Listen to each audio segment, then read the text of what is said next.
Here they are in the same bed together.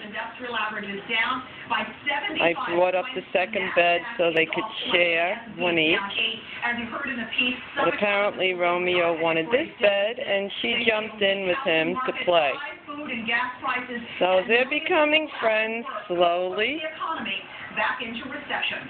Live on the floor of the New York Stock Exchange, I'm Alexis Christoforous, CBS 2 News. And a tough week, Alexis. Thanks. New charges filed against the bus driver from Flushing for this week's deadly crash in Virginia. Take a look at 37-year-old Kinyu Chung outside of court this morning. He is now charged with 4 counts of Daddy's gonna be happy to see this. Tuesday, his Sky Express bus veered off I-95 and flipped over, killing 4 women and They're being very nice to each other. I'm very proud of my boy Romeo. Police are blaming driver fatigue.